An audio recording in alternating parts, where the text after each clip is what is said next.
Carnet de campagne, bonjour, nouvelle journée dans le département du Val d'Oise, toujours aussi urbanisé au sud de son territoire, avec l'agglomération de Cergy-Pontoise et les villes d'Argenteuil et Montmorency. À celle-ci, il faut rajouter les quelques 30 villes qui dépassent largement les 10 000 habitants, dont celles qui composent le triangle de Gonesse, dont nous allons parler dans quelques instants. Le reste de l'espace se partage entre le Vexin à l'ouest et la plaine de France à l'est, tous deux foncièrement ruraux. Le Vexin qui abrite un parc naturel régional et couvre à lui seul la moitié de la superficie du département. C'est dans ce cadre très contrasté qu'on trouve aussi, donc plutôt au sud, le long des boucles de la Seine, aux portes de Paris, une série de pôles de compétitivité. Ici, on travaille les biotechnologies, le numérique, l'aéronautique, le spatial, d'où des partenariats privilégiés entre la formation, entre les écoles et les entreprises. Des prix sont attribués d'ailleurs régulièrement à ces échanges entre la formation et la création, dans le cadre d'une semaine de la recherche et de l'innovation en Val d'Oise, comme c'était le cas il y a quelque temps. Un établissement d'enseignement supérieur du département a d'ailleurs, avec une entreprise, obtenu le prix du partenariat technologique, grâce, je cite, à une application de réseau sans fil destinée aux avions. Le détail est très technique et je vais éviter de m'y enliser, de vous le donner, mais cette information apparaît dans le programme de la chaîne de télévision et d'information locale VO News, VO comme Val d'Oise. Cette chaîne en ligne, plutôt bien faite, dépend du réseau des chaînes de télévision locales d'Île-de-France, Télif. Vous pouvez les retrouver, il y a 6 chaînes, télif.tv, et puis la chaîne de notre département à VO News, VO donc, vonews.fr. Coup de projecteur, comme annoncé, sur le fameux triangle de Gonesse, objet d'un immense projet de complexe commercial et de loisirs qui fait réagir à l'association des Amis de la Terre Val d'Oise. Pour cause, notre département est un des moins exemplaires en matière d'environnement. Il est vrai qu'entre Roissy, les autoroutes et l'urbanisation galopante, Vincent Guérard a de quoi être inquiet. Il va nous faire partager ses craintes dans un très court instant. Et puis à l'opposé, nous repartirons ensuite pour un tour de France moins agité mais tout aussi constructif, réalisé par notre confrère Éric Dupin, parti à l'écoute de nos concitoyens. Carnet de campagne sur France Inter.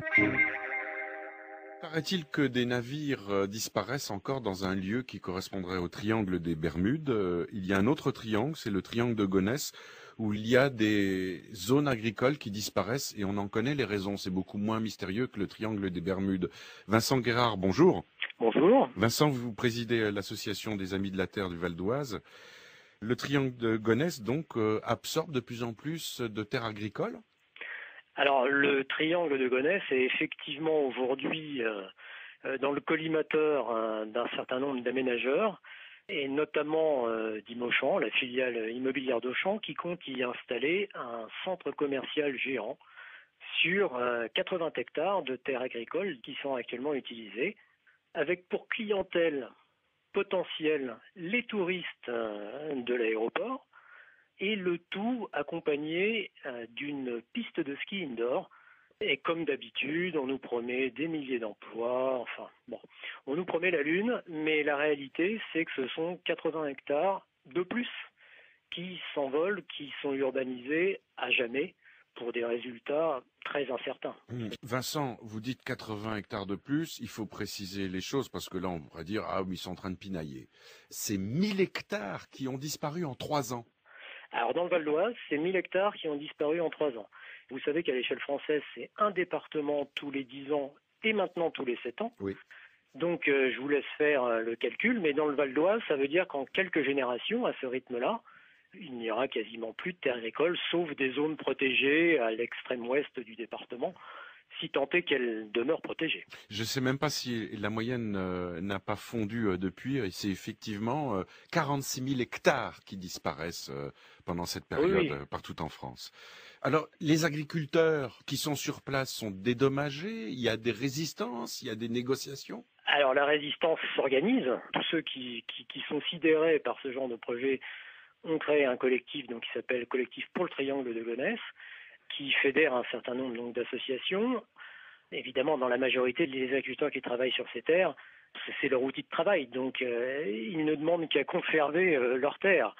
Maintenant, ils ne sont pas forcément propriétaires de leurs terres. Et on sait bien que le prix des terres qui deviennent urbanisables augmente considérablement. Donc ça peut aiguiser certaines convoitises. Alors ça, c'est le premier dossier avec ce grand projet d'Europa City dans le triangle de Gonesse.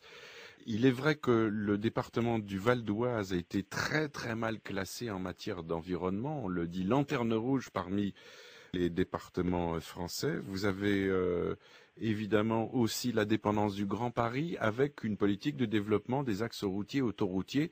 C'est un deuxième élément de votre dossier. Tout à fait. Le Val d'Oise aujourd'hui est extrêmement bien irrigué en matière de voies routières et il y a un besoin criant d'investissement dans le réseau de transport public, y compris dans le réseau existant.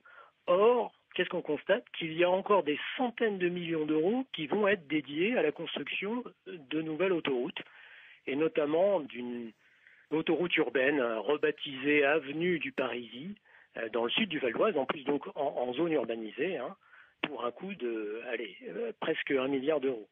Donc ce qui va générer encore plus de circulation, encore plus de nuisances, etc.